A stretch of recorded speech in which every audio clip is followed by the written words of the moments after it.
external storage? Two types, file level and block level. File level of two types, DAS and NAS. Block level, SAN and iSCSI and fiber channel. And then iSCSI of two types, or one type.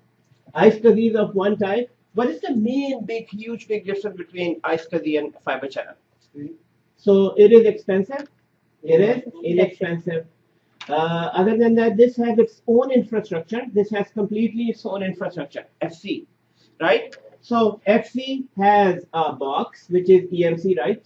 EMC. Then it has SPs, and SPs are connected to switches, right? Fiber switches, and fiber switches are connected to HPA. So there are HPAs specially, and then they are connected through cables. And then FC has multipathing option as well. You can do multipathing, it automatically. And who makes decision of multipathing?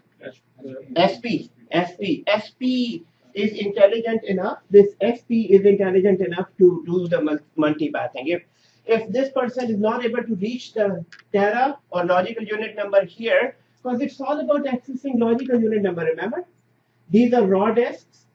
And we make combined raw disks to create logical unit numbers. Remember? Yeah.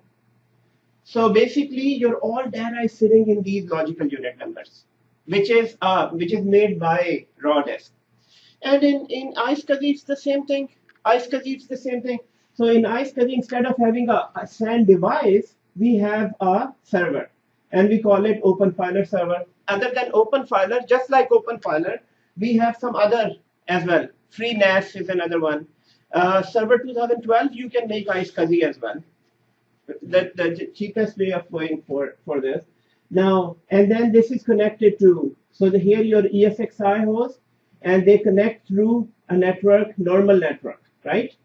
Do we have to have anything special on a normal network to connect to iSCSI target? That's iSCSI target. iSCSI initiator. iSCSI initiator. So right here, let's look at it. On server side, it is known as iSCSI target. And on client side, we need to have iSCSI initiator. iSCSI initiator. Okay. And then it's all about accessing logical unit numbers, right? So here we added, first of all, raw disk. Again, you have a raw disk, right? And raw disk is changed, is mapped to become a logical unit number or LUNs. So guys, SAN is all about accessing these logical unit number. We call them partitions, volumes, whatever you call them. But these are, so all SANs. So remember this SAN, main purpose of a SAN is to give us privilege, is to provision logical unit numbers. Guys, the word here is provision. Provision space. When we work with these storage people, most of the time, guys, these storage people are different people. These are not us. They are not us. Because remember, we said that fiber channel SAN is a specialized equipment. You need to have special training to work with this. Since but reminds me of something. So we were sitting in that one last weekend, sitting in a family friends party. So this guy was telling us a story. We are all speaking Urdu, and there are these kids who were born and raised here. So I'm not talking about younger. So this guy was saying, "Yaar, we konda si na but." So this little kid, he picked up the word but. So he started laughing. We are very serious. It was some sad story. So he was saying but after every 5 minutes he comes and says but. Because in his language but is something else. And in our language it's a family. But nobody sitting here, right? I'm not but I'm asked. What is the map meaning, right? When we say yes, mapping means provisioning. Mapping means provisioning. Now, provision. What is provisioning? Provisioning is this. So, provisioning and mapping is the same thing. Provision and map. Now, what is provision? Provisioning is just this. If I say Sami, I need I need a 100 GB disk tomorrow. So when you provide me the disk, that is, you provisioned me the storage. You provided it to me. So provide, provision. So provide. But we use the word provision. Why? Because we have to make it in SAN. In SAN, you already have a lot of disks, and we make the disk from raw disks. So this is known as that I already have the stack of disks. Now I'm going to provision. Provision means I'm going to go through steps and create a logical unit number and then give it to you. This is called provisioning. And most of the time in companies, when you're walking around, when you're sitting in meeting, they would say, "Oh, how much storage would you want me to provision?" So storage guy is asking you as a VMware admin or a Citrix admin or a Exchange admin. Storage person is asking you that, Islam, how much disk do you want me to provision? And the answer you need to give them, oh, I need 10 GB for this server. So that is known as provisioning a logical unit number. Question? Yes, sir.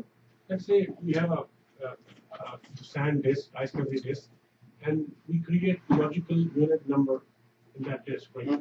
We can create more than one. Yes, And then we let's say we create LUN1, Yes. and then we assign this to VM1. ESXi host 1. One. Yes. And once it is assigned to one, it cannot be assigned to another person. Okay. This is Another department, another host, another server. So basically this LUN is a disk. why we create more logical numbers? Why not one? Yes, Because yes. we cannot assign. No. It's a very good question. I'll come back to your question in a second. It's a very good question. Guys, the question is why do they have to create many logical unit numbers? Many. Guys, the reason is this. You see, the storage is very, very expensive. The most expensive thing is storage, actually. So you bought this, let's say your company bought this for 50,000, EMC 5600, or maybe 5800, and it has so many amount of disks. So they bought it. Now, why did they buy this storage instead of buying separate disks? Because they could have gone through separate disks as well. You need a disk, I'll just buy cheap disks from the market and give it to you, right? So let's say your company needed 100 disk storage, or let's say they needed 40 disks. 40 disks. Now, they have two ways to do this. Number one, just buy 40 individual disks. So buying 40 individual disks, let's see, how much is one disk nowadays, 1 terabyte? How much is it? 1 terabyte. Huh? Maybe, not talking about SSD, normal. 70, 80. So let's say $100. So maximum, you're going to need how many? 4,000. 4,000. In $4,000, you can get 40 disks and give it to whoever they need it. But guys, this is a $50,000 storage. So there must be a reason why they went for this option and not for this option. And what do you think? What is the biggest? Speed, more reliable, high availability. Yes, high availability, speed, but most importantly, the protection for the storage. Protection. Your all important data, instead of sitting on each server in disks, as soon as the server goes down, your data is gone. But companies, everything is all about data. Everything is about data here. So everything is about data, right? So companies buy these expensive storages to save all their data inside this. Now, going back to that question, why would you need so many LUNs? Your exchange department need this. So what they do, they would contact a storage admin saying, oh, I need 100 GB of storage. Storage guy says, okay, let me check my disk. Okay, I can give you 100 storage. It would create a logical unit number for 30 cats and give it to Exchange. And same thing, Citrix guy needs a storage. VMware guy needs a storage. And then call center needs a storage. So they would keep on creating logical unit numbers and keep on giving to these environments for these different departments. What is the biggest advantage? The biggest advantage is no matter how, regardless of server being up or down, your data is saved here. It's like more organized. It is more organized, it is saved, it is more speed and all that. So that is why people buy a bigger storage. It is exactly like, let's say we need tea for this room. So instead of creating each cup one at a time, what we do is we create one big pot of tea, and then we just give it to everyone. So is that a fact like if every department is using the same storage at a time, like Every department? using the same storage? No, it doesn't matter. It doesn't matter because you see, EMC has its own infrastructure. But yes, you have to properly plan it. You have to properly plan it. Now, this would definitely affect if your storage is sitting in Toronto and you're creating a disk and giving it to somebody in Montreal. Now, for Montreal, yes, they will be able to access this, but still it will travel all the way. It will be very, very expensive. For that reason, in Montreal, will buy a smaller SAN and give their own storage. For Toronto, but as long as they are in one site, you can create and give it to in your environment to anyone. What if that SAN goes down though? Yes, what if that SAN goes down? Definitely, it's a big issue. So what we do, we properly plan and design this as well. So let's say in some cases you would buy another SAN, bigger organization, they have a backup SAN as well. That everything is being backed up here. Or if they're not a bigger organization and they have only one SAN, then this data is further backed up into tape drives.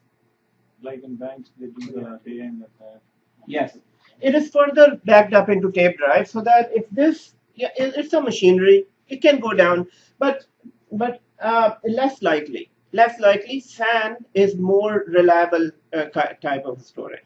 It has redundant everything inside even SAN.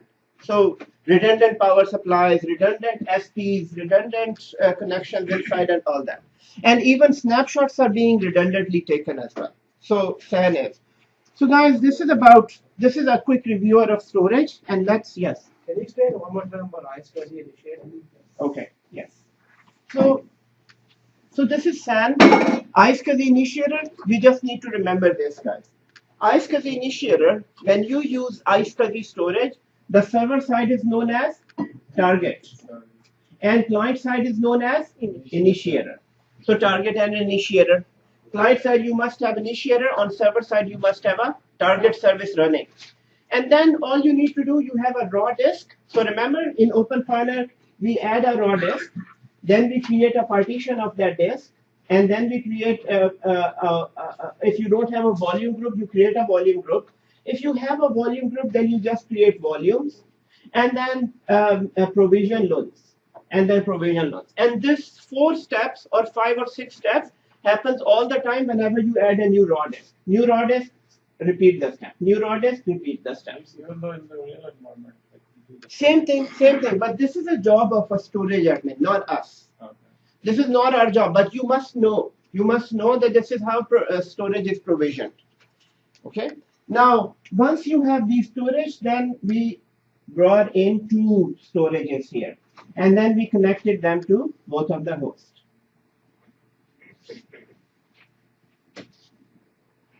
And then here we also have both storage here, and then we moved our VM sitting here. And since all our VMs are now sitting here instead of a local, now we can have what? vMotion, DRS, SDRS, and all these things. So here we started with, if you have this is done, then what we did, we started configuring vMotion. Before vMotion, the very first thing we did, we created a cluster. So I'm gonna say we created a cluster.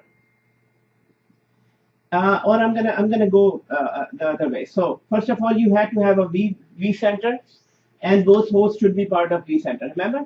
Yes. Number 1, guys, you need to remember this. Yes. The way I'm drawing, so you can draw that as well. And then data center.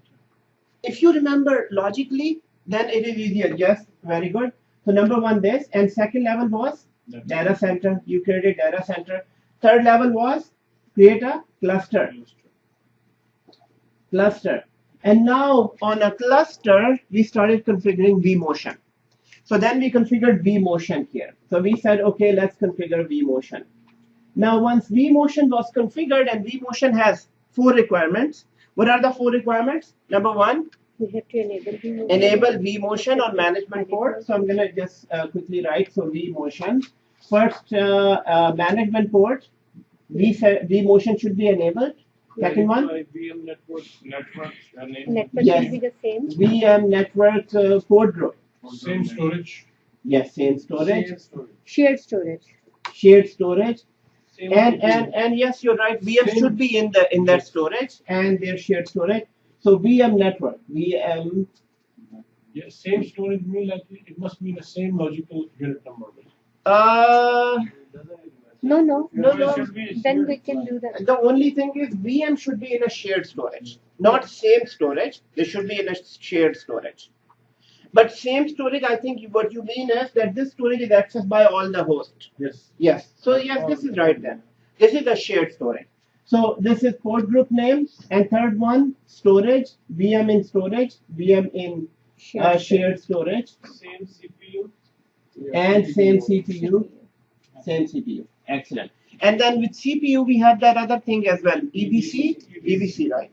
Now, with vMotion, now you're able to move machine from one place to another. vMotion is the state of, what is the definition of vMotion?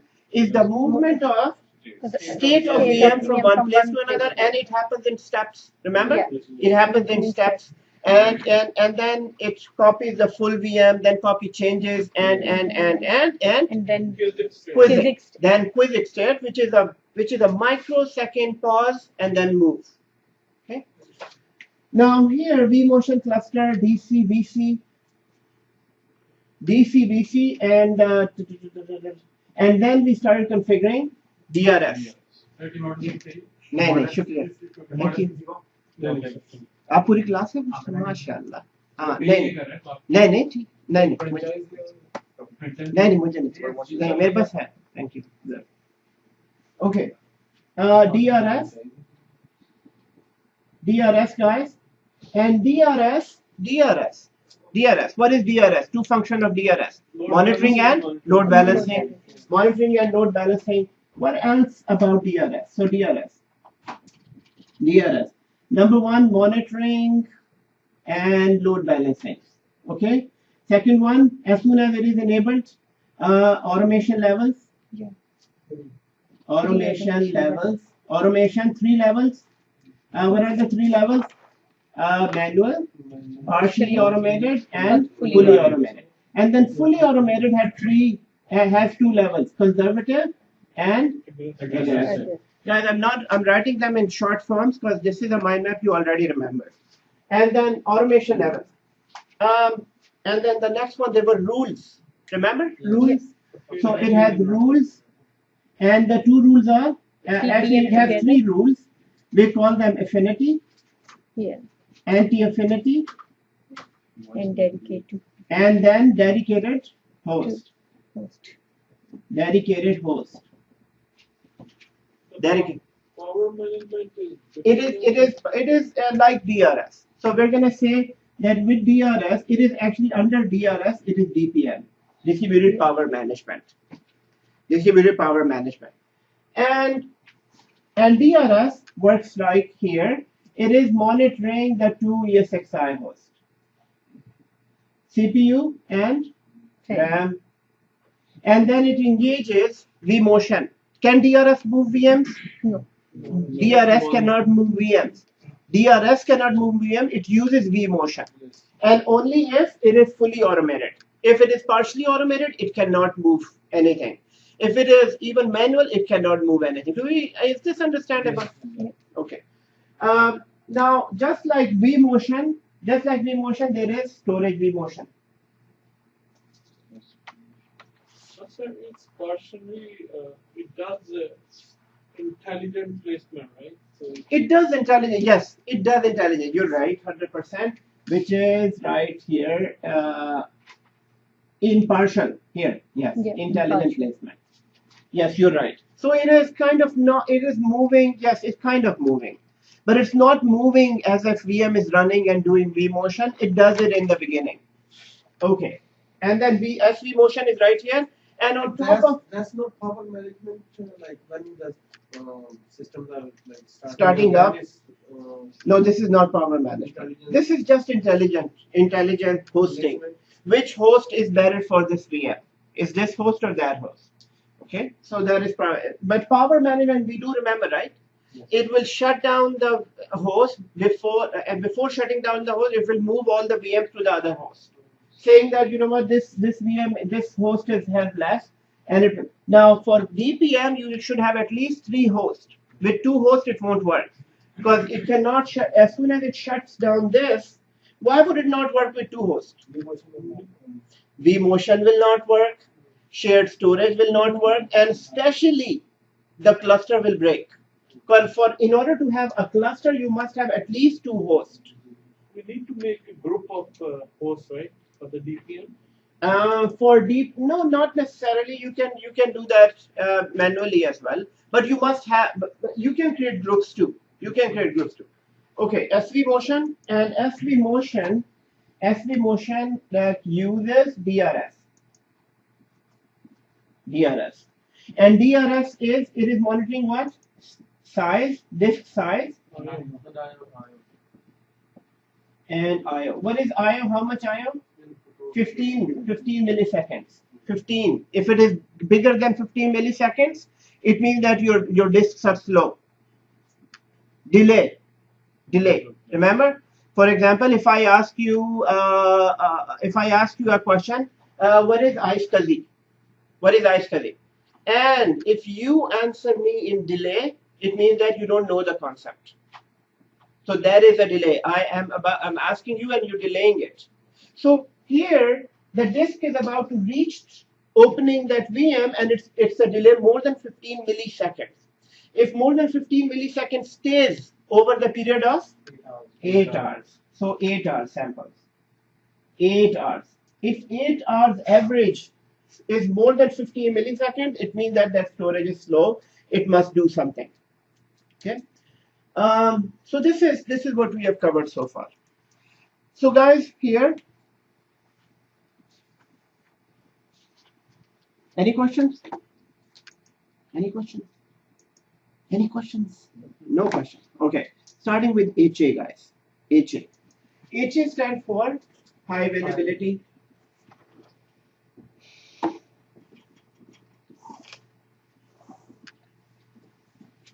HA stands for high availability. In HA works in disaster mode. HA works when ESXi host is crashed. So this is one big important thing to remember about HA. HA works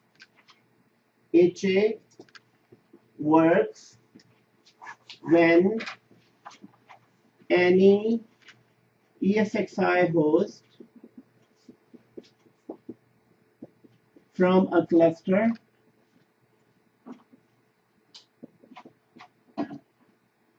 fails or crashed. So HA's main work starts when one ESXi host is dead. Okay, when one ESXi host is dead. Now let's check this out as comparison to DRS. So this is DRS. You have 2 ESXi hosts, ESXi1 and ESXi2, and they are both connected to the same computer, and they are like this, and they fulfill all DRS requirements. What are the DRS requirements? Your all VMs are sitting here. vMotion requirements are on. vMotion is there as well. DRS is there as well. Everything is monitoring being properly. And as soon as CPU on this side or RAM on this side reaches some thresholds, it will use vMotion to move VMs from one place to another or move storage to SDRS. Guys, as long as hosts are alive, DRS can support us. But as soon as host is dead, it failed, crashed, or shut down, DRS cannot do anything. DRS only works as long as this is alive. But as long as it is dead, it fails. What happens is host completely fails. At that time, if there were only 2 hosts, cluster is now broken. Cluster will not work. cluster will not work. Well, so meaning DRS works in the days of when ESXi host is working properly. As long as ESXi host is on, it is measuring who? CPU and RAM, and then it takes a decision as soon as they reach some threshold. But what if it is dead? DRS can't do anything. DRS can't understand this situation. So at this point, HA will kick in. So if you have HA in your environment, what happens is, in HA basically has the list of all VMs that are sitting on different hosts in a cluster. So in order to have HA, you must have, so here I'm going to say requirement. Number one, you need to have a vCenter. Without vCenter, it won't work. And number one, vCenter. Number two, cluster. Number two, cluster. Number three, so two requirements are must here. Now, the third is DRS good to have, but not a must requirement.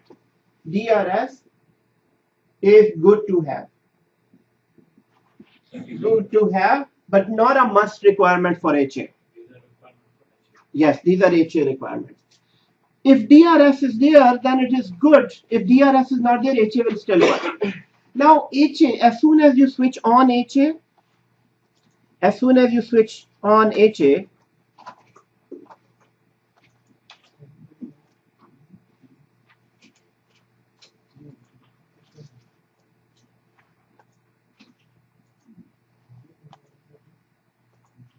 so as soon as you switch on HA, guys, what happens is HA, as soon as you switch on HA, the very first thing that happens, so here I'm going to say how it works, how HA works.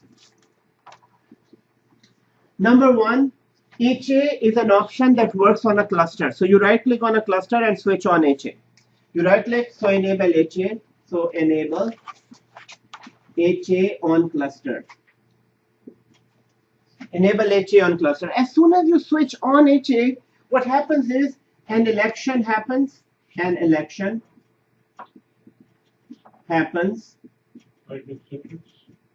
Yes, exactly. Very good. Very good remembering. The more you can relate to things, the better it is. Exactly like Citrix, election happens among ESXi hosts. Among ESXi hosts. And one of the ESXi hosts will become a master host, and all other ESXi hosts will become a slave host. So election happens, and then one ESXi host with most resources. The easiest thing to remember about this, who becomes a master? The ESXi host with more resources. So one ESXi host with most resources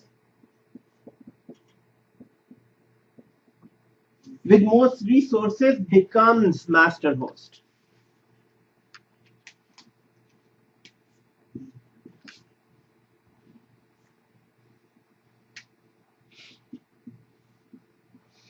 So it decides itself who has more resources. Yeah, it automatically decides itself. We can, although we can set that, we can have a manual preference of a host as well, but it's not recommended. Leave it automatic. So as soon as you enable HA on a cluster, an election happens. So the word is election happens among who? Among ESXi hosts. One of them will become master host, and all other will become slave host. So all remaining host becomes slave host.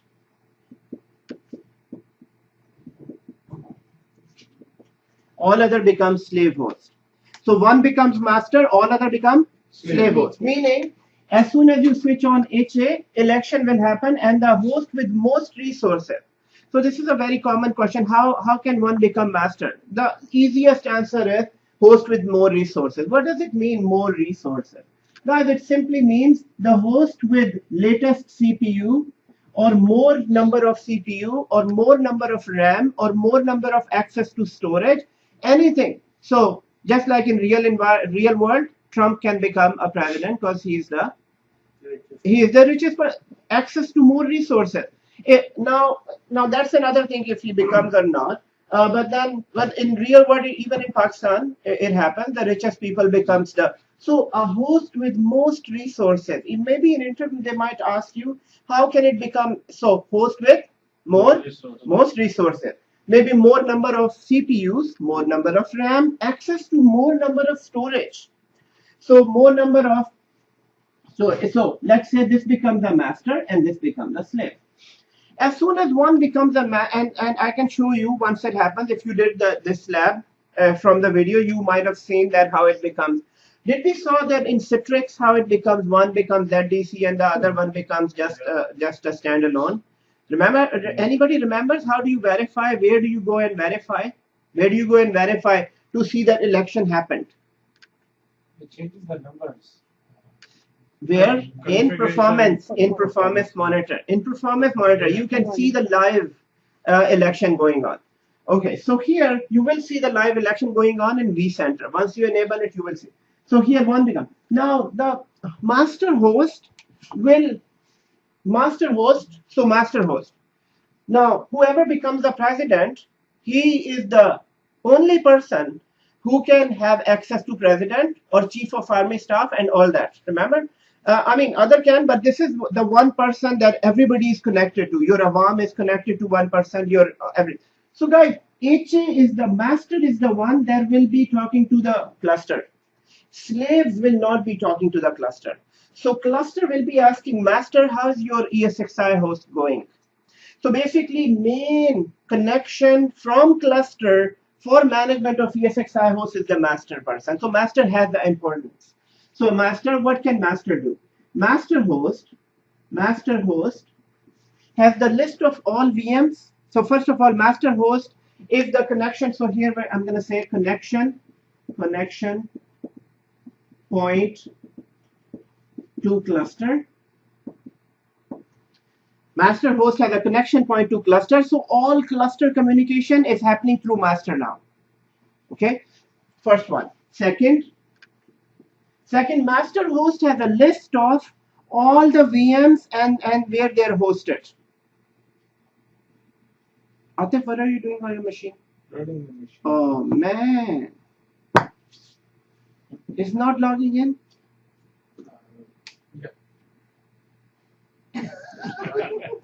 Atif, next time. So this time when it logs in, make sure you put it in as pause mode. Don't shut them down. Just pause them. So next time it will be easier for you to start. How to pause it? Pause is like this. So you right click on them and go to power and suspend. Suspend mean pause. Or just press that. Or just press this button, this button. So pause. Pause mean it starts from where it ended. Now, and plus, secondly, when you start a vCenter, start and forget. Remember the phrase forgive and forget? So about vCenter, start and forget, because you need to give at least 10 to 15 minutes and do not keep on trying to restart the services, because in the background it is trying its best. So just leave it as is. And if you were tried, and especially in vCenter I've seen, that once vCenter starts and you go into services and you become that frustrated person who start service, and vCenter becomes frustrated too. And vCenter won't start because you started from here, vCenter started from there, and then they're stuck in the middle. And so I would say if you're stuck in that situation, just restart vCenter and just sit back. Okay, here. Guys, as soon as HA starts, election happens. What happens? Election happens. One becomes a master, the all becomes slaves. And who becomes a master? The ESXi host access to more resources. Or it is said MIDs, MOIDs. Access to, so here access to more resources or MOIDs. Managed objects. So MOID means access to more managed objects. I think it is MOIDs or MODs, but it is managed object. It's the same thing. Whoever has access to more objects. So this ESXi host has 5 CPUs, and this has 3 CPUs. And this has access to 3 different LUNs, and this has access to maybe 2 LUNs or 2 storage. So whoever has access to more, because the person that can see more can become the master, because it needs to decide among other. So it's logical to have the server that has access to more stuff. Okay, master and slave. Now master is the connection point for now the Wazir-e-Azam. Master will be talking to cluster with all of the updates. And then the second thing, master ESXi host in HA have the list of all VMs and where they are located, where they are hosted. So it has the list of all VMs and where they are hosted. Where they are hosted. So if both like your host has the same resources, then I think then yes, then it goes by the GUID ID, the GUID. Which one was made first? Which one was made first? So it goes back to a GUID ID, which is the oldest one. Okay, if they are all the same. Okay, so here connected to connection point and has access. Now master will have access. Master will have a list. It has a list saying, okay, host number one has 10 VMs, and these are the names of those VMs. And host number 2 has 5 VMs, and these are the names of those VMs. So master will have a list of all VMs and their host. Huh? Shnafti card उन्हीं के पास होता है, लेकिन it has the list. It has the list. So it's not a Saudi Arab where they keep your passport and then they won't let you work anywhere else. But am I saying it's recording? yes. No. Okay, so I have to edit this. Okay.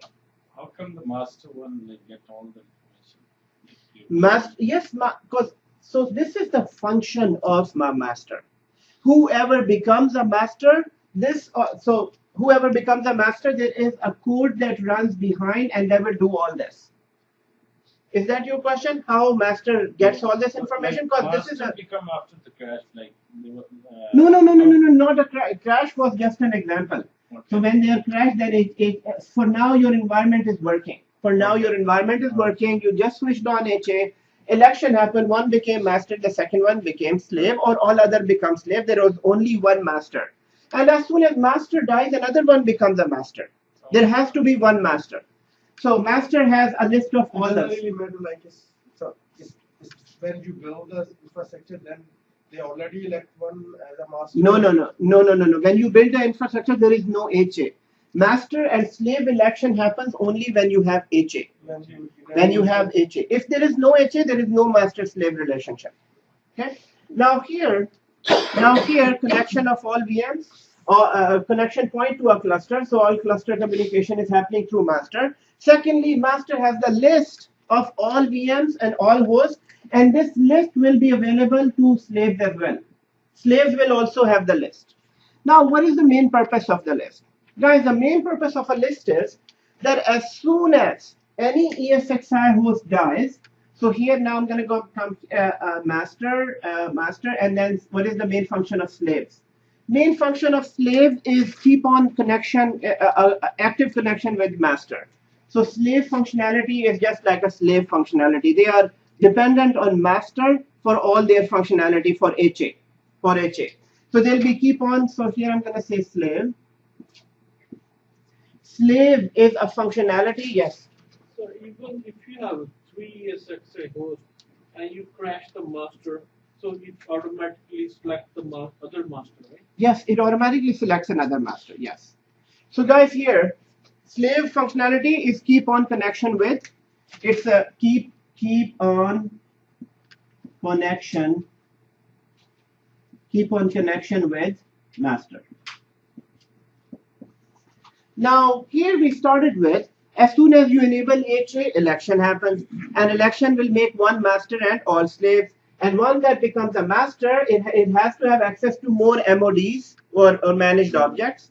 And then here, master is the connection point for cluster. So this guy will be talking to cluster. And this guy will have a list of, so if I am the master, I have all of the VM lists that these 3 VMs are in this host and these VMs are in this host.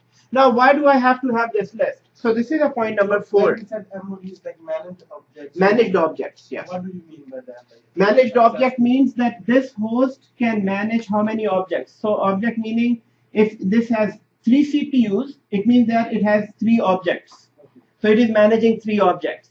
And this has 2 CPUs, it has access to 2 CPUs. So managed object means how many objects are inside. Okay, now here, point number 4 here is, now functionality, how it works. So here, if any, I'm not saying master, any ESXi host is crashed. this phone number is how it works, how it works. Same thing, how it works. So here, this is further. Point number 4. If any ESXi host is crashed,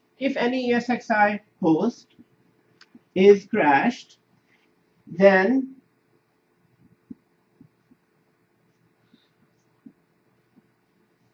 all VMs from the crashed host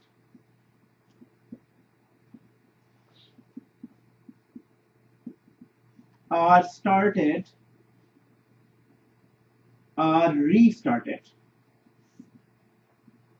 restarted on other ESXi host.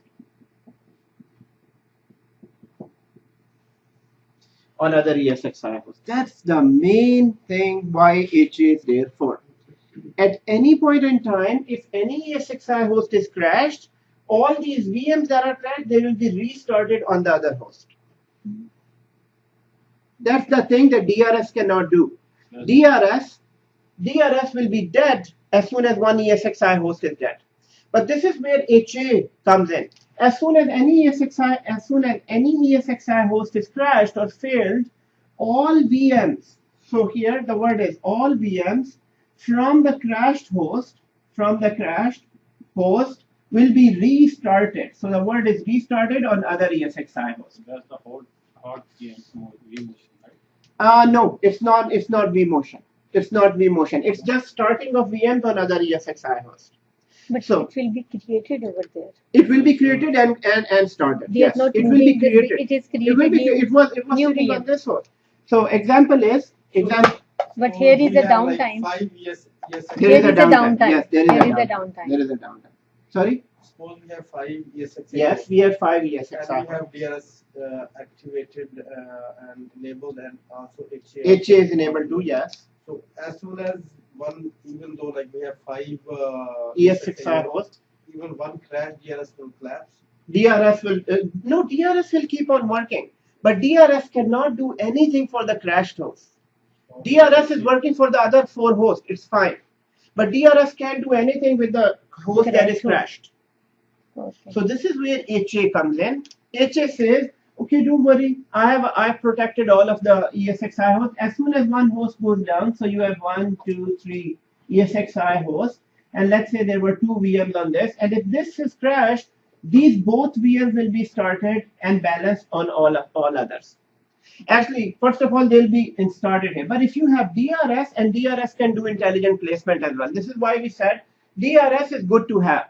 If you have DRS with HA, when it is about to start all the VMs that were on the crashed host, it will find the best host for these VMs.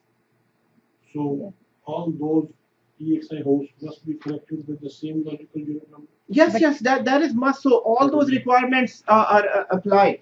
You must have a shared storage. You must have vMotion and all that. Everything should be done. But vMotion is not in use here. But vMotion makes sure that everything is connected on a shared storage. And HA will create the new VM. Yes. So what it does, as soon as this is dead, it will recreate these VMs here and then connect them to their original store. Because the VM are stored in the shared storage. Yes, they are stored in the. It just creates the Recreate or move? create, no move. There is no moving. Now, moving only happens when the host is alive. when the host is alive. But this is all the data and everything like because VMs are basically made of files. Right? Yes, And all the it's data is sitting- here. Sitting on the shared folder. Yes. So how come it's created again? it just have to initiate those files again, right? Yes, so it just creates that, you can say it creates that daba outside, or the VM, skeleton of a VM, and then it attach them to their original files. And the vMotion is also just like this, because the vMotion is the VM same also thing. has Exactly. it just create the symbol of the VM just we create Exactly. from one host to another. vMotion is the same thing, right? When you move a VM, it is basically recreating that VM here and connects to the original storage. In this, the only difference is the host is not alive. Host is dead. And since master has the list of all VMs and where they were sitting, so master knows which VMs were on the crashed host, and all VMs will be started on If other the hosts. master crash. If now, so for that reason, I said it has the list of all them, and this list is replicated to all the slaves as well. Okay. So all slaves know. Cluster configuration knows which VMs were sitting there. So this is the main advantage of HA. HA is a protection. HA works when any ESXi host is crashed. If no ESXi host is crashing, Then HA will is not basically just sitting in the back and just monitoring the environment.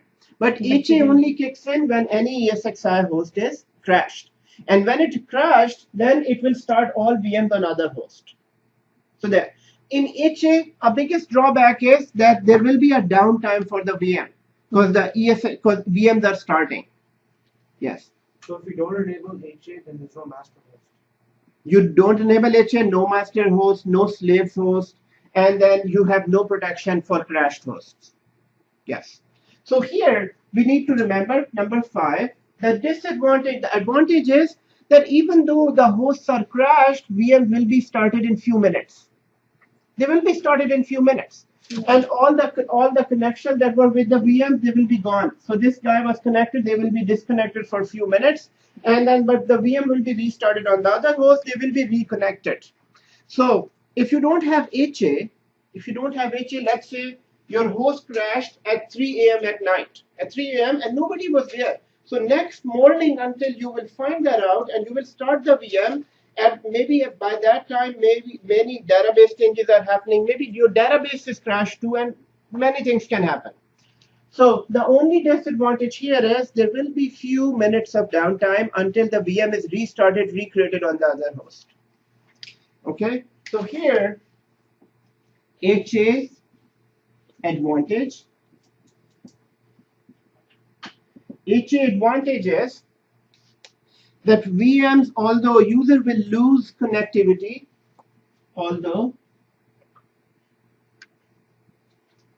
users lose connectivity, users lose connectivity for few minutes.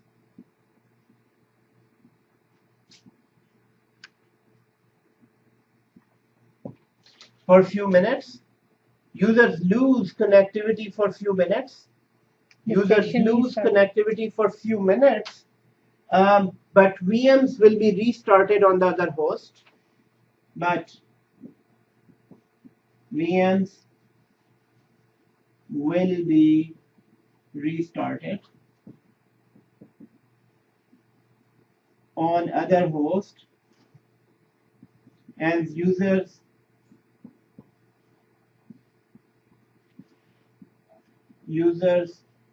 will be connected again.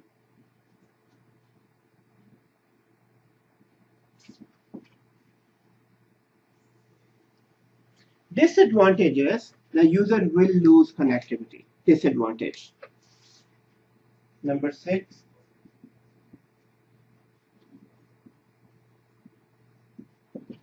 Disadvantage. Disadvantage is users will be disconnected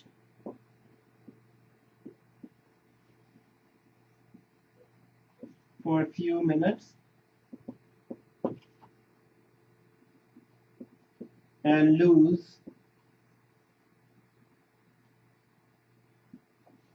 lose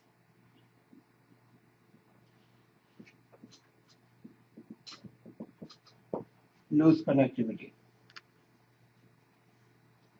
Yes. So in DRS, the users were not losing any connectivity. Here, if a user is disconnected, he will be notified or he will come to know that, okay, now it's disconnected. So it's just a matter of seconds. Depending on how big your VM is. For example, let's say I have 4 VMs and one of the VM is very heavy. It is connected to a heavy disk, heavy database. It might take longer time. But still, there are possibilities of data loss There might be. or any, session loss. Sessions are definitely lost. Sessions are definitely lost. Not saved. Yes. Okay. So They will start from the beginning. The new no. session. Yes, session will start from the Yeah. beginning. They would need to re-log in and they would need to reconnect it. But guys, think on the bright side. On the bright side, in the middle of the night, host crashed, VMs disconnected, and they came back. As compared to if there was no HA, maybe that host dies and you might not know it for the next 8 hours. After 8 hours, you're going to reconnect them. So basically, HA is a benefit for your organization. Okay, one more time. HA works when any ESXi host from a cluster is failed or crashed. Do we understand? HA works when any ESXi host is crashed. So why HA is not good for running host? It's just working when It is just for failed or crashed host. It is just for failed or crashed host. Yes. Let's say HA only activates when a host crashes. Yes. How actually it is triggered that, okay, now it's like HA is to activate. With what command or what Yes. happens, or DRS activates it? No. It's On a monitoring, cluster, you need to activate HA. So the time you enable HA, so when you right click on a cluster properties, there are 2 checkboxes there. One is says, do you want HA on this DRS on this cluster, and do you want HA in this? As soon as you activate it, is just activated. It is just working, actively monitoring, and then HA needs to decide if one host is crashed. Okay. Now there are few more things. So here, do we understand this? Are we on the same page? Yes or no? Yes. No? I can hear everyone, Yes. guys. What's Yes. happening? Yes. Yes. So here. One more time. So HA, you enable HA on a cluster. It has elections, and election makes master and slave. The host with the most resources becomes the master, and master becomes connection point for cluster. And the master will have the list of all the VMs where the host, and then will replicate this list to all of the other hosts as well. And as soon as any ESXi host is crashed, all VMs on the crashed host are restarted on other host. Now, advantage is that in few minutes all VMs will be back. Disadvantage is that all users will lose connectivity for few minutes. Yes. Let's say if you shut the ESXi host down, Yes. is the HA gonna trigger? Yes, it will. If you shut it down. So yes. So guys, as a VMware admin, a very good question. A VMware admin, you should always be aware. You should always be aware. You should always be aware that when you shut down any host for regular maintenance, you should temporarily shut down HA. You should temporarily shut down the monitoring. Otherwise, even if you shut it down for regular maintenance, HA will think, oh, host is down, and it will restart all VMs on the other host. So we do shut it down. We shut down the monitoring temporarily so that it shouldn't trigger them. You already moved the VMs to the other, right? Huh? When you shut one of the ESXi hosts for the maintenance, so you already For maintenance. Those Yes. VMs, right? So yes. Do we understand what this point is? There is a way you can right click and put ESXi host in maintenance mode. But let's say if you're not putting it in maintenance mode. You're not putting it in maintenance mode, you're just restarting it. If you restarted it without putting it into maintenance mode, it will trigger HA. So for that reason. Now, let's look at this here. Few things that we need to understand. So this is functionality and how HA works. Enabling HA is not a difficult task. You can enable HA. Guys, we need to remember that there are, how does it, now the most important thing here we need to remember, how does it decide that if it needs to apply, if it needs to move VMs? Now, let's look at this. Let's look at this. Let's look at this. Here. Yes. Are we all here? Yes. So the point, Aho, was that from movie 300 or Punjabi Aho? Oh, that Aho. Okay. Tusi wala Aho. Okay. Here, guys, let's look at this. Do we understand HA? It's not very difficult concept. It's very important. But guys, in all interviews, they would ask you a difference between DRS and HA because they are closely related. Number one, in a cluster, you have two options, DRS and HA in one location. But they would ask you, what is the big difference between DRS and HA? DRS is used in good days when your ESXi hosts are working. HA works when the host is crashed. Now, secondly, here, how HA triggers, how HA is triggered. So here, how HA is triggered. How HA, meaning, how does it know it's not false positive? How does it know it's not false positive? What is false positive? False positive. What is false positive? Meaning like a false False alarm. false alert. False alarm. False alert. Meaning this host is not crashed. You're just restarting it for maintenance reasons. It's a regular maintenance. You're just restarting. This is false alert, and false alert for HA. Guys, the biggest problem with HA is that let's say you have all these hosts, host number 1, host number 2, and host number 3. You have all these hosts. Now, the important thing here is that how much load, let's say here you have 20 VMs, and here you already have 15 VMs. And so here you have 15, here you have 20, here you have 5. Okay?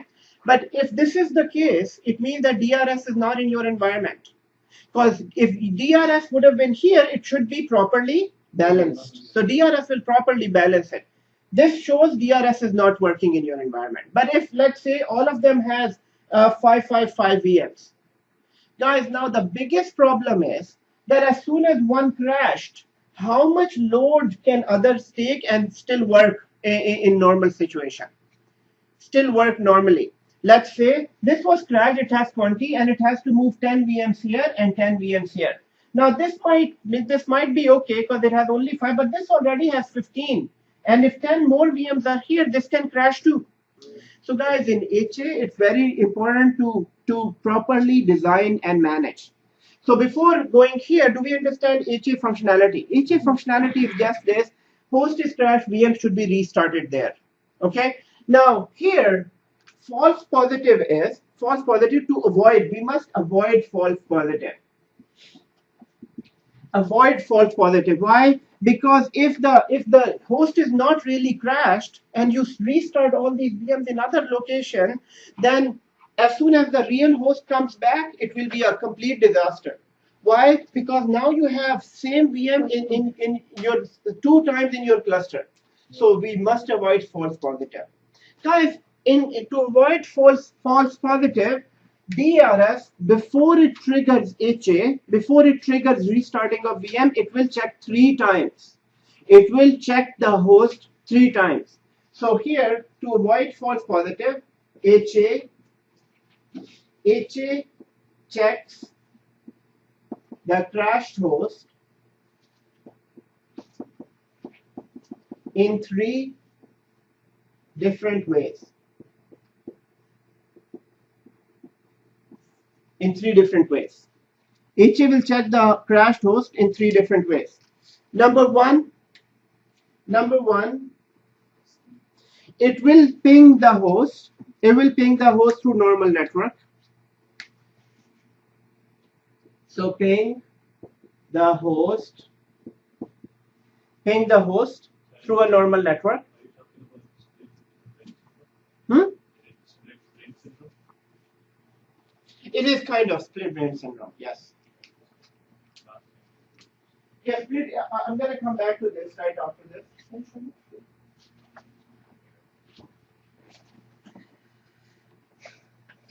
Yes, fine. Admission control policies.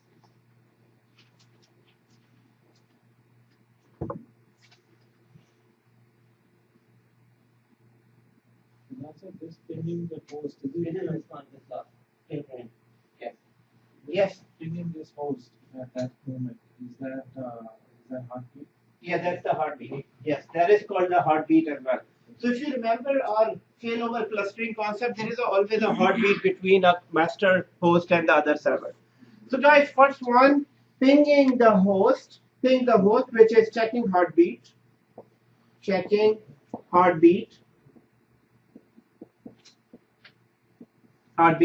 So guys, here, split brain syndrome. This is also known as split brain syndrome. Split brain syndrome is it actually this false positive is also called a split brain syndrome.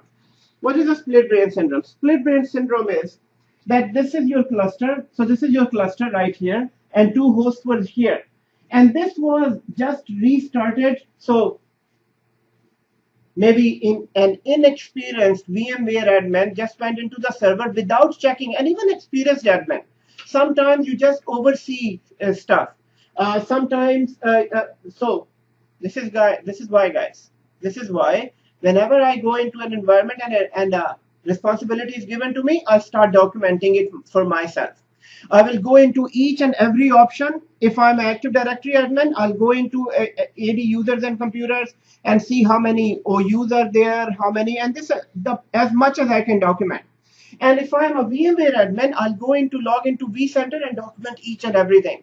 That if there is HA, if there is DRS, because sometimes if you don't know DRS and you restart it, you basically triggered HA. Because now it is restarted, HA might think that this is not completely available. And then maybe you're doing a maintenance and you shut it down accidentally. Maybe accidentally, HA will trigger. And guys, as soon as HA is triggered, this is what happens. So these both VMs will be created here, right? And after a few minutes since you restarted, this also came back with the original VMs. So now you have two exactly same VMs on both of them. And this is a huge big disaster. This is known as now cluster's brain. Cluster's brain, because cluster has to think that should it apply HA or not. Now cluster's brain is split now. Cluster is now confused that, okay, VM1 is here and VM1 is here. Which one is the original one? That is known as split brain syndrome. And this is a huge disaster in clusters, all types of clusters. Not only here, all types of cluster. You cannot have two services with exactly the same name, same IP address working together. So this is also known as false positive as well. So here I'm going to say this is known as split brain syndrome. So what is the solution in this case? Split. Yes, I'm going to give you a solution. Brain.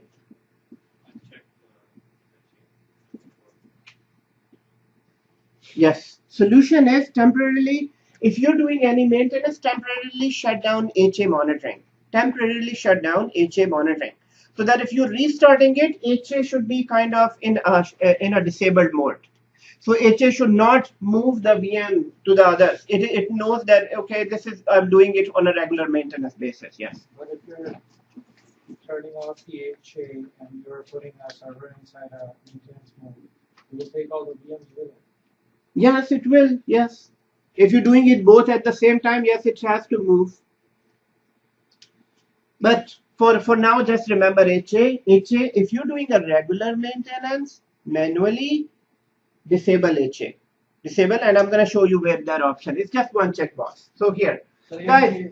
Yes. you're enabling exchange from that server, or suppose you are doing the regular maintenance and you From the uncheck cluster. From the and Yes. you disable HA, right? Yes. You uncheck HA, and in the meantime, one of the hosts crashed. Mm-hmm. Oh, do you have any? it is so unfortunate. It's so unfortunate. I would say it would be the most unlucky time, unlucky second that you were doing a regular maintenance. You were about to disable the monitoring, and the host is crashed. You can't do anything. You can just row for it on your kismet. Oh man. Because definitely blame is going to be on you. Because you touched it and it went down. They won't see, because they won't see, oh, it happened, it was a coincidence. No. Saqib did it. Saqib was doing something on that host and it was crashed. So then you're crashed. And then the last year of the job. It could be. It could be. They would escort you outside. इतनी मुश्किल job मिला उसके बाद ऐसे ही चली गई. No, it won't. So you do know how they escort people outside? No? You've seen people going outside? Many people. Guys, when they come, HA would say, oh, sorry, you're fired. Okay, let me log off. No, don't touch. You're not allowed to touch anything.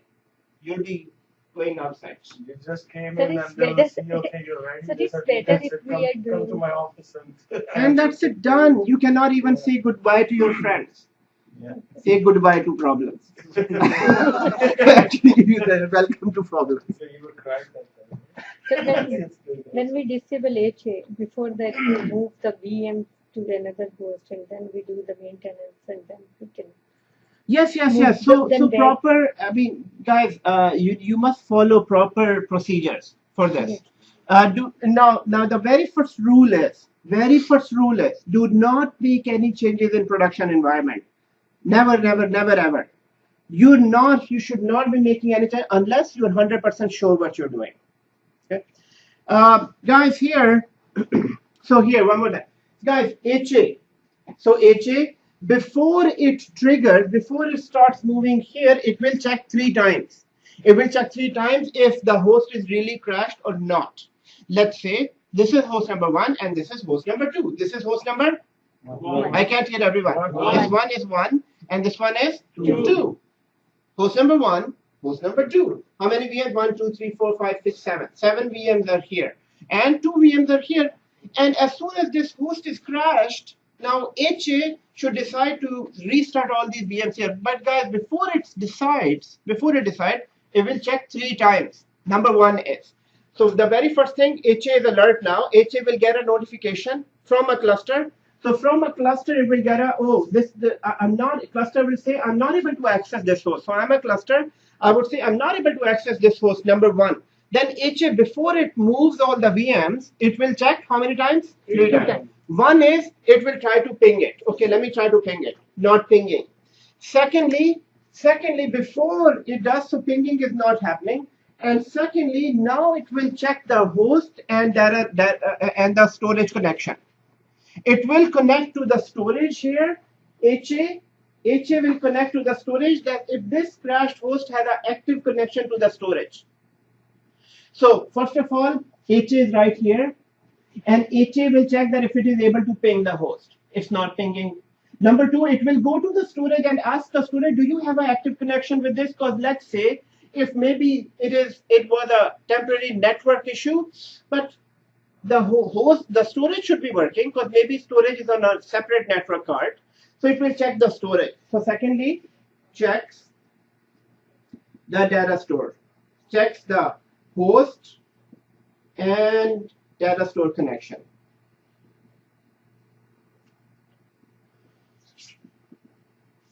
Check the host and data store connection. Check the host and data store connection. Check the host and data store. Even if that is not working, so data store says, no, I never heard from this guy from the last 5 minutes. So that's a second indication. And third is it will check the isolation address.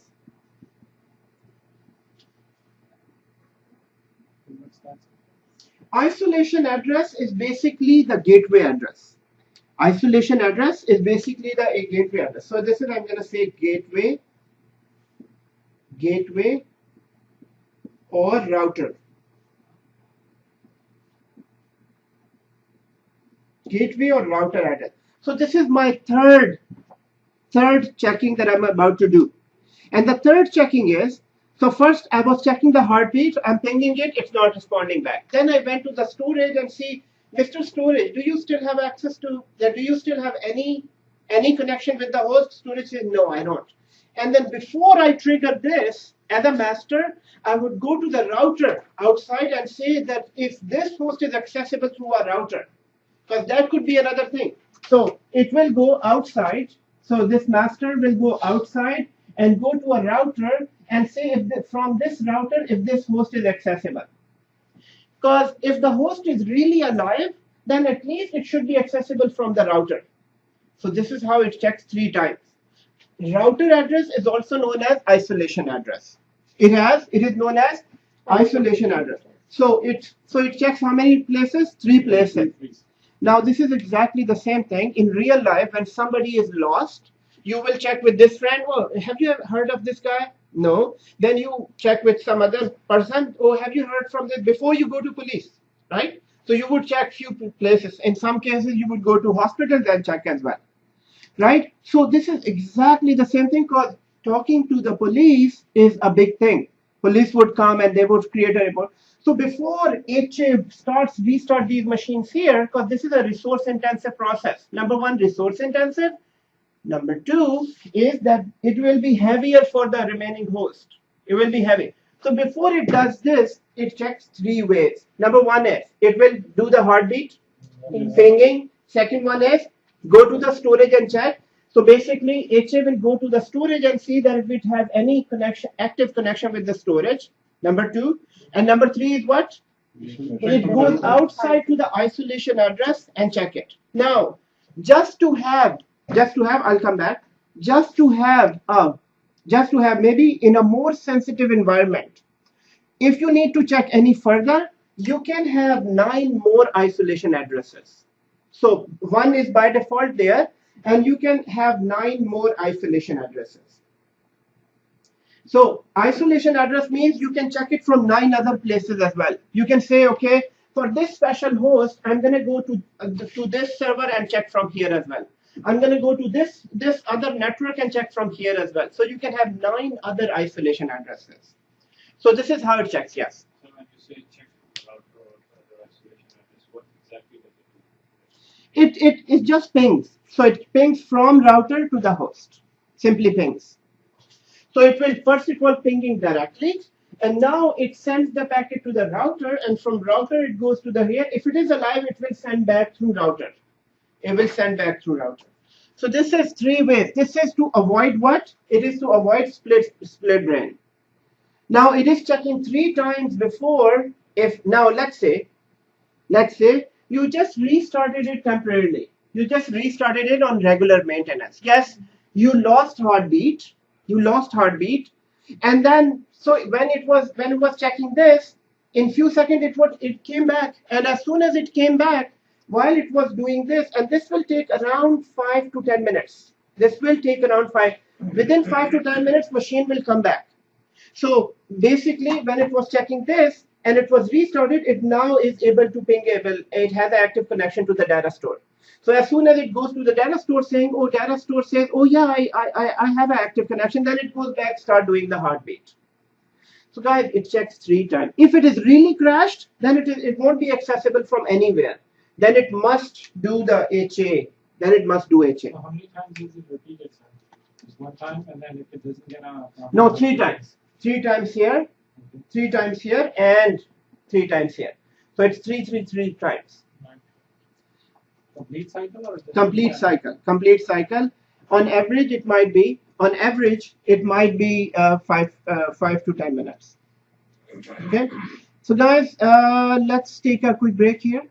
Okay, 10 minutes break or 5 minutes break, and in the meantime, just revise these concepts. It's not a break for you to go outside, just to have relax. And prayer break will have at 9:30. So for now, just go through these concepts, and then we'll enable HA right after that. Okay. So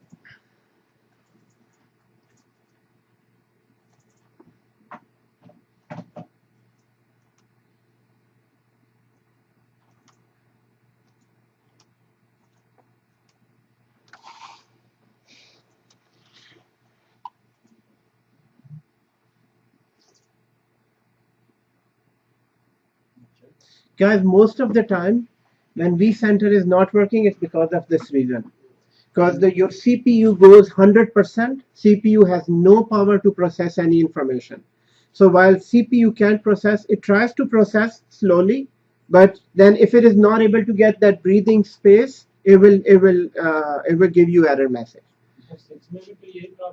हर एक में, so always whenever it's not connecting, look at your CPU. How high is it going?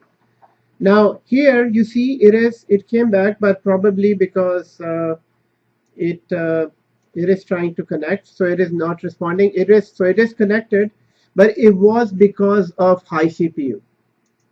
Now let's look at this, guys. So I'm gonna go here. Let's look at this.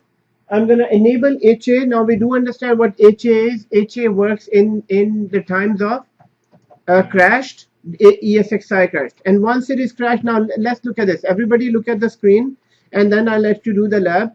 So it's a very simple thing here. So all you need to do, right click on your cluster and then go to edit settings, and within edit settings you need to enable HA. For now there is no HA option in this side, and here you go. As soon as you enable HA, these 4 things appear. So if I disable it, there is no HA is not enabled. So first of all, it is here. Secondly, once you go here, this is the place where you can enable or disable HA monitoring.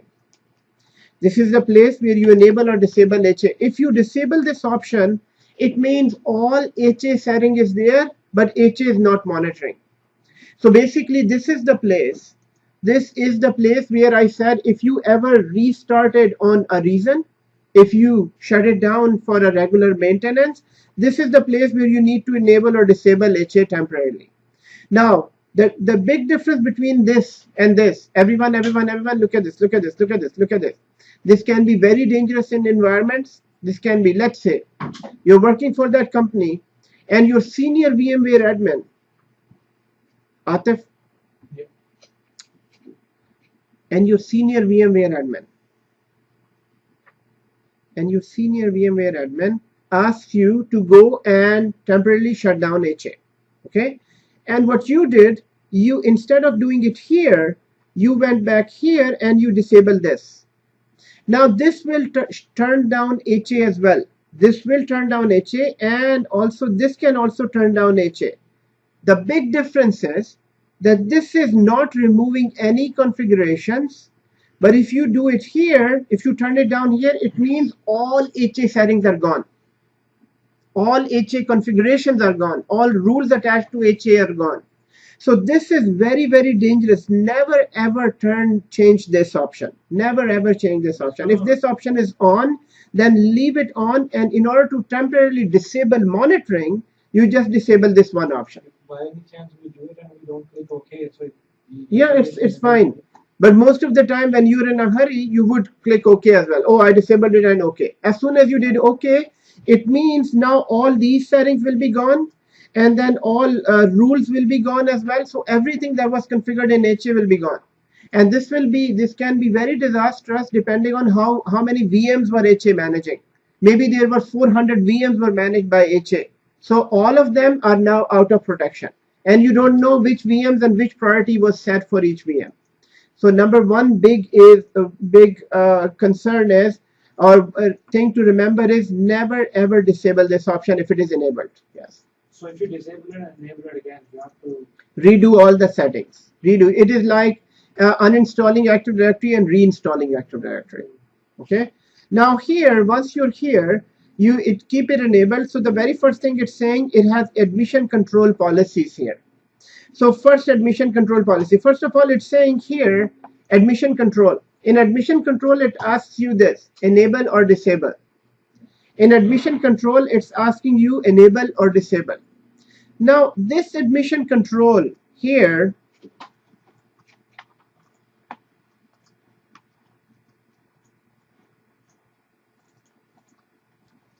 So HA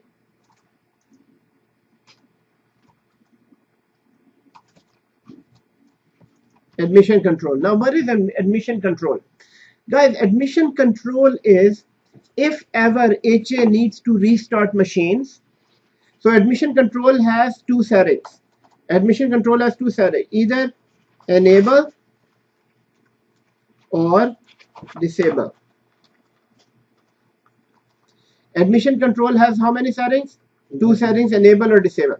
Now admission control says if ever HA has to restart VMs on the other host, if ever HA has to restart VMs on the other host, should HA start all machines, all VMs on other hosts, regardless of available resources on rest of the host.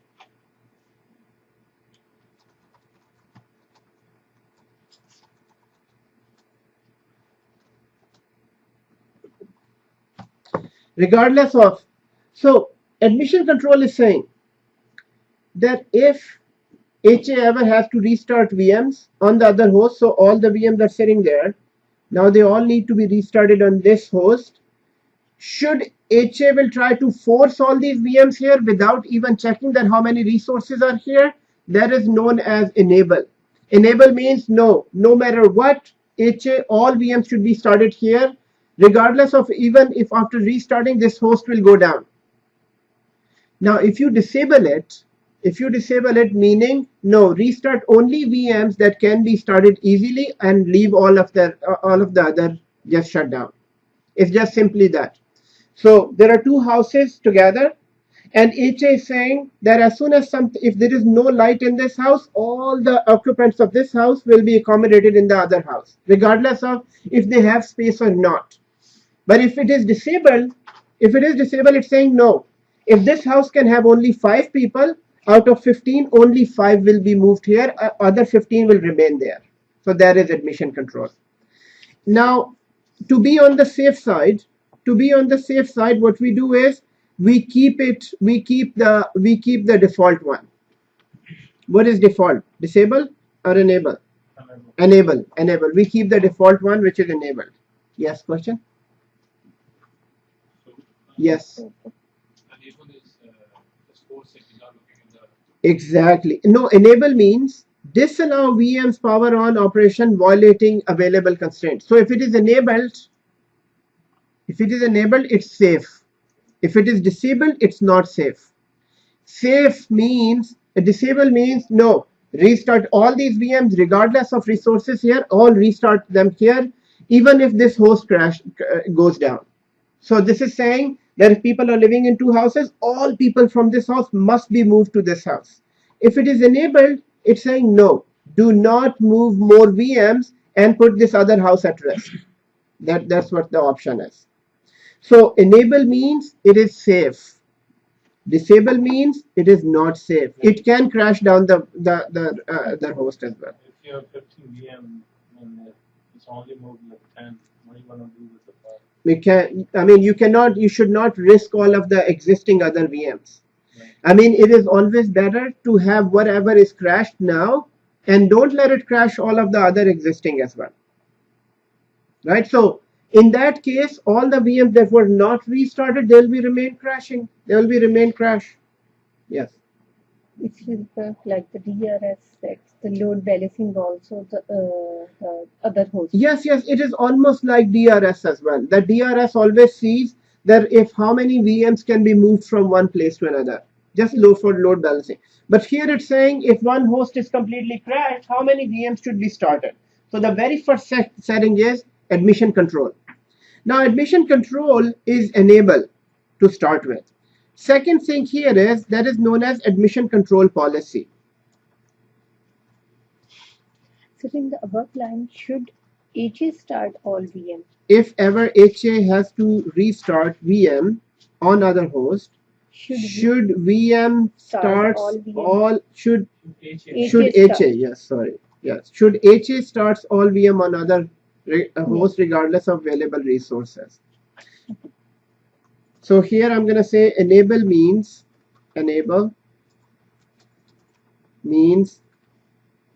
to run HA in safe mode. This is my own sentence, just to understand. Disable means to run HA in aggressive mode.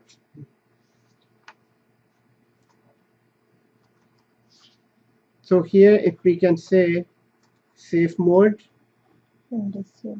disable is aggressive mode.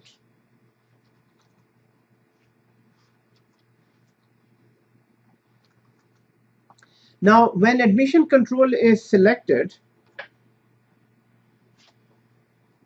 there are some admission control policies. What are the policies? Guys, admission control policies is that your complete cluster is, it can tolerate how many hosts? How many hosts can be tolerated with HA? So what is your HA tolerance policy? So admission control policy. Admission control policy is that how your complete cluster is how many hosts tolerant. Now if I say here, let's look at this. I haven't written any definition. It says it is specify the type of policy here. Specify that. It is saying one host tolerant. So meaning if this complete cluster one host goes down, your HA can manage VMs. If two hosts goes down and your HA was one host tolerant, then your complete cluster will be down. So if you say no, it has to be two host tolerant. If it is two, then two hosts will be tolerant. But if it says one host tolerant, it is exactly the same thing. When Canada opened immigration for refugees from Syria, they said, okay, this number of people can come to. This is admission control. They're not bringing complete Syria in here. They're just saying that some people from there and how they gave a number. So that number is how many hosts your cluster is tolerant. So one is this option. It's saying, okay, my cluster, my HA can protect one host. If one host goes down, we can restart those VMs in other places.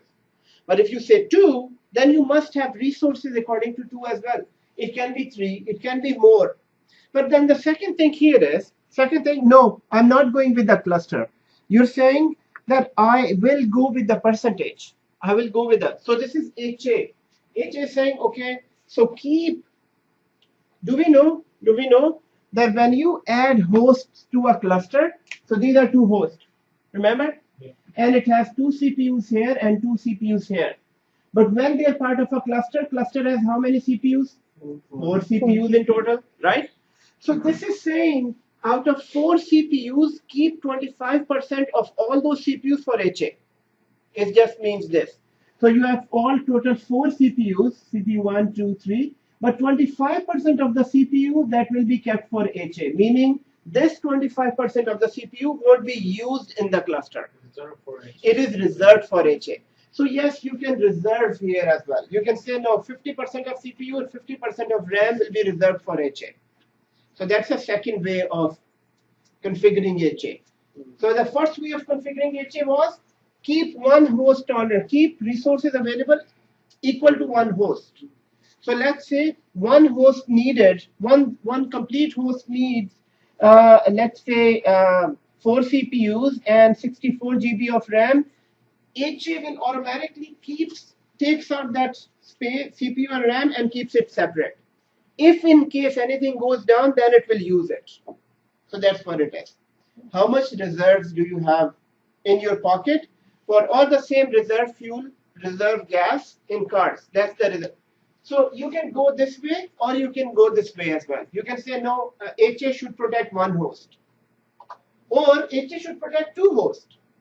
Guys, the third last option is not used nowadays. This is for older versions. This is saying, the third option is saying, how many hosts do you want to keep separate for HA? So this is, the third option is this. Third option is saying, Okay, keep on using these two hosts in normal, but keep this one specially for HA reserved separate, not doing anything. So basically this host will be there, but it won't have anything on it. That's why it is known as failover host. Guys, nowadays this option is not used because nowadays we design and plan everything up to a mark. We don't want to waste resources. This is a waste of resources. You're keeping a complete host doing nothing in the environment, so you don't want to spend thousands of dollars on a host that is not doing anything. So but still, it is an option, and it was used in older versions. So for backward compatibility, it's there. Yes. So what about the admission control policy? Let's say if there are two hosts There are two hosts. that HA is enabled, right?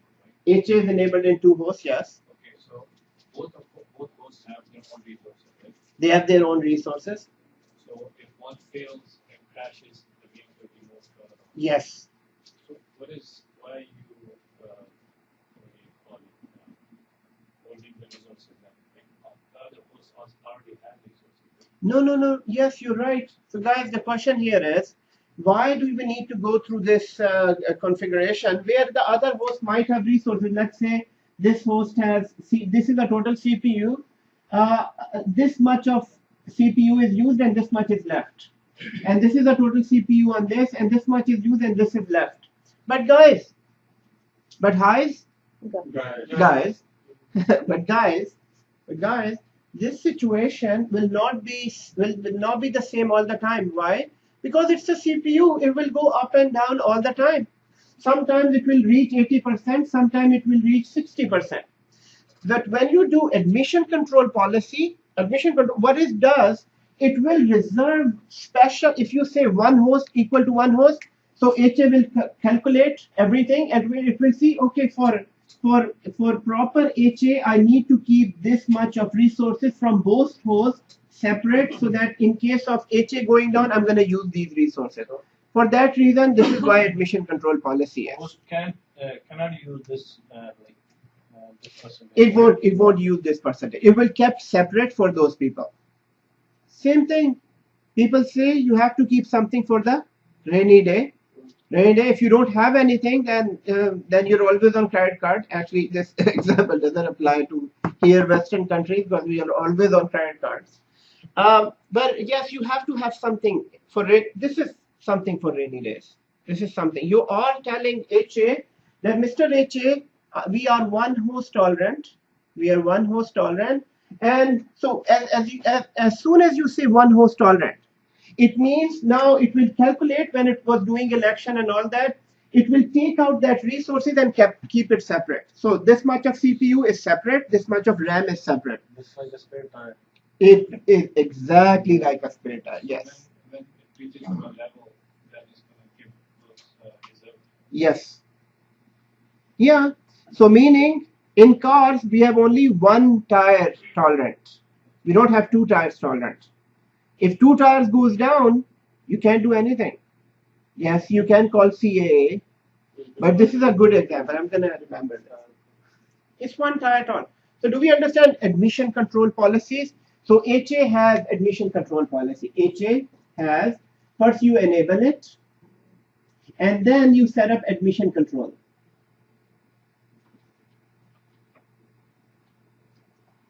Then you set up admission control. Admission control, first of all, it has to be enabled or disabled. So if you disable it, then you don't need even these things. Yeah. Now, why won't you need these things? It is in aggressive mode. HA is saying, oh, okay, so this is down. Okay, this VM will be started here. Mr. Host, take care of it. And this VM will be started here. The VM host will be take care of it. So this is aggressive mode. Now, as soon as you're moving the VMs, users are as soon as you're moving the VM, what's happening? The host resources is going up and up and up, and at one time this host cannot tolerate and it will go down. That's why there is no intelligent start. So here, and then once they come back, it might be that they're wrong. It might do a wrong distribution. So let's see, you can do this now. Oh, that's it, okay. Is one cluster में टूट जाएगा दो ही हैं हमारे पास host. Yes, दो ही host हैं cluster में टूट जाएगा इसका. yes, cluster to ho gaya. Yes, cluster will be broken, and next time there is no HA, but for the time being now, it has moved the machines. It has started. So for HA or FT, or for all of them, you have to have 3 hosts. For that reason, in the beginning, we created a 3rd host. So I would highly recommend that if you really want to test out HA, have 3 hosts instead of 2. Have 3. Because in 2 hosts, it might work and it might not work. But in 3, definitely one goes down, it will be. So in order to have smooth HA working, you must have 3 hosts. Okay. So there is enable or disable, number 1, then admission control, and then, okay. So guys, here, let's look at this here. Let's look at it. So I'm going to go to summary here. And within the summary, if you see of the host, let's go to the host here. And if you quickly see the summary, and here you see it is, तो उसको okay कर देना settings को HA enable कर देना. yes, enable it. So it is basically here, you see, here it's saying HA is going on. Here HA is going on, and here it is states, it will give here if this host will be a master host or a slave host. So at this point, since we selected HA, it is doing an election. And after a few minutes, as soon as this is done, it is saying 5%, 5%. So it is checking both hosts and seeing that who has the biggest number of resources and all that and everything. And then in few minutes, once this is done, it will give. Guys, as soon as you enable HA, you will see all types of these alerts. These are alerts. Don't worry about them. Most of the time, they are there since HA went in and it is trying to see the resources. And since it is a VMware environment and maybe there are not enough resources on the host or the VM, so just leave it as is for now, and let it complete. Does it say election and then master? So it's Yes. running master. It does say election, Yeah. and in few seconds it says that one of them becomes a Yes, master. the 50s now become the running. Okay. So now if one is master, it means that it is a HA master and the other ones are slave. Collected slave and the other one running master. Okay, while this is happening, let's go back here. Let's go back to cluster settings. While this is happening, let's go back to cluster settings and go to vSphere HA. Now in vSphere HA, first of all, we know that what is on this page. Let's go on to here, first of all. And here it says VM options. Now it's saying all of the VMs, there are 2 things. What do you want to do with these VMs if VMs are, what is their restart priority?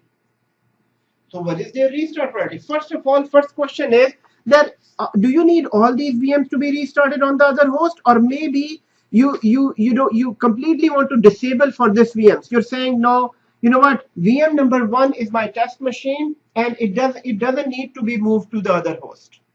Okay, you can completely disable that VM. Secondly, you can set up priorities. You can say, you know what? This is my Exchange VM, and it has to have high priority. So some of the VMs should be started first and other VMs started later. Why would you want to set a priority? That's important. So you don't start moving up all the machines unnecessarily. Exactly. One is this, and second is, let's say you started all the uncritical machines first, and now there are no resources. So critical machines are sitting. So you can set all these priorities here. Let's say VM number 1, let's set a high priority for this one. And let's say FW04, let's have a medium priority for this one. Now we set up these priorities here. And then you have host isolation response. If the host is in isolation mode, then what do you want to do? If the host is in isolation mode.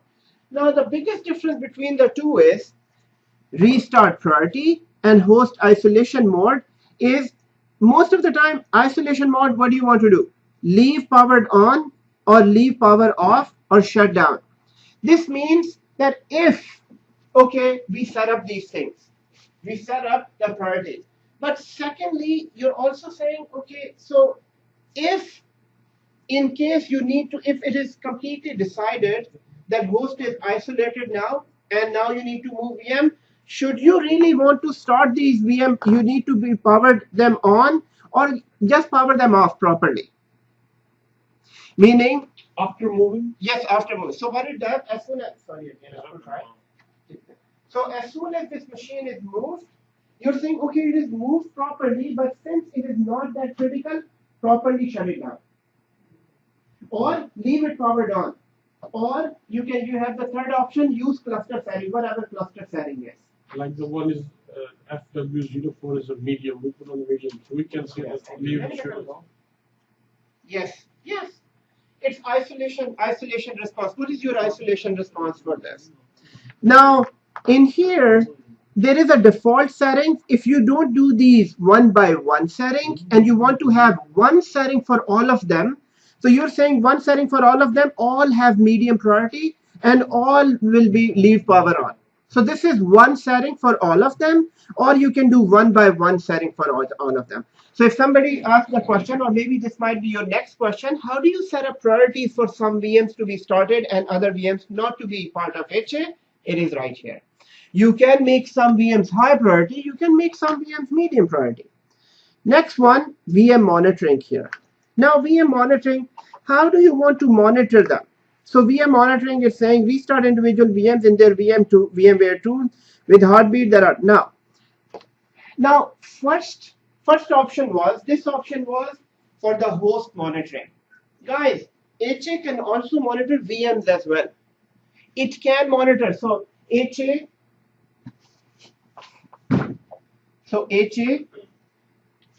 can monitor host, and it can monitor VMs, and it can monitor applications on VMs. So the first two options were just for the host. And now the second option is per VM. It's saying, do you want to have monitoring on VM? Okay. Now this means this. A host, before I was saying if the host goes down, what do you want to do with the VMs? Okay. If the host goes down, what do you want to do with the VM? Now I'm saying, okay, other than host, also monitor, this is my critical VM, also monitor individual VMs as well. So this is that option, individual VM. And here there is one option saying, no, I'm not interested in VM monitoring, do not monitor them. But it is only monitoring, take no action. No, it takes action. So second option is only monitor VMs. And third option is VMs and applications in them as well. If you go with the third option or both options, VM monitoring, so by default it is disabled. If you go with second and third option, you must have VMware tools on all of them, number one. So if you go with these two options here, you must have VMware tools on all of them.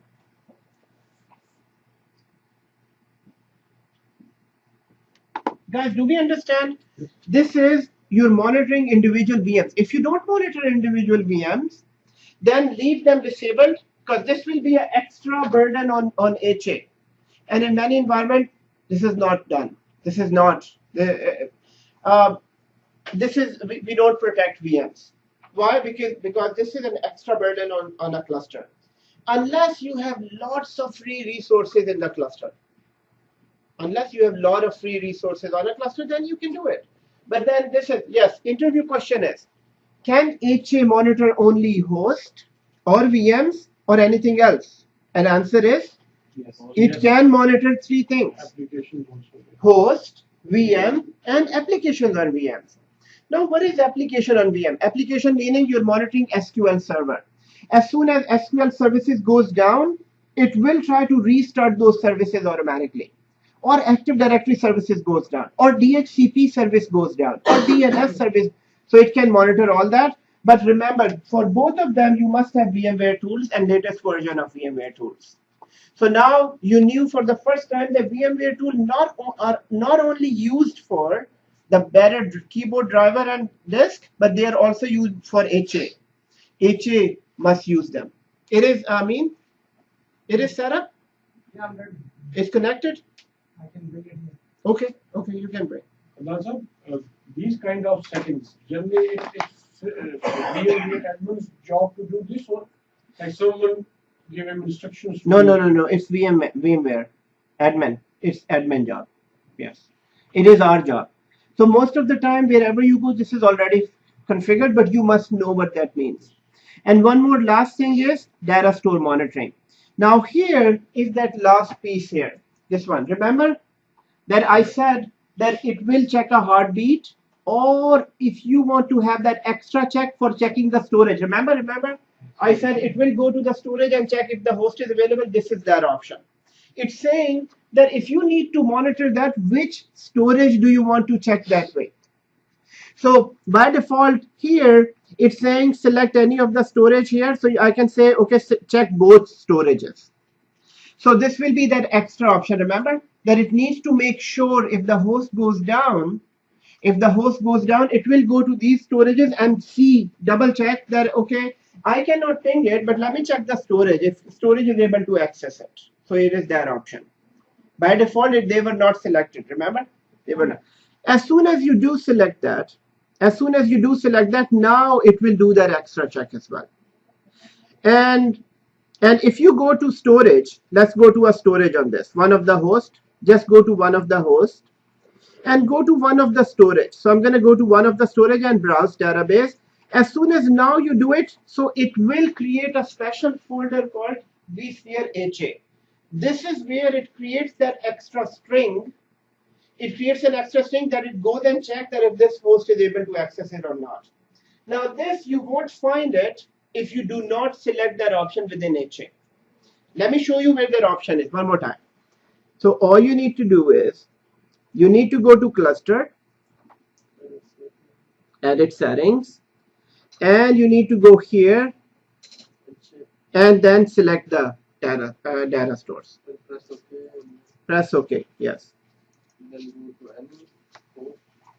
You can come here, Sarah. Okay. So guys, you need to complete HA video. Are you connected now? Yeah. Yes. Even if you don't select that one, it still shows that folder vSphere. Yes, it is there. It is there if you don't select it, but it's not functional. Now that you do know that, now it is there because HA knows that it has to be a shared storage. So inside the folder, you won't find a file inside. It will be empty. But now that you selected it, it will create that app. Yes. Okay. Okay, Amin, do you want to explain them before connecting? What are you doing? Let me take a picture. Who takes a picture? Yeah.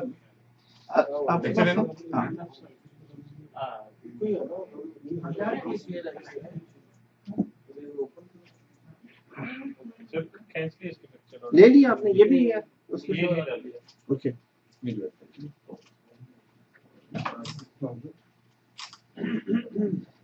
so you can forward in your group, yes, and then I'll send them.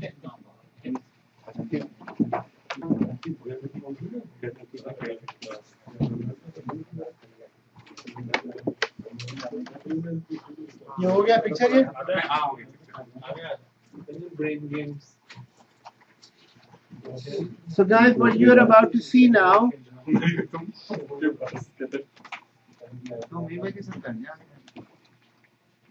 so you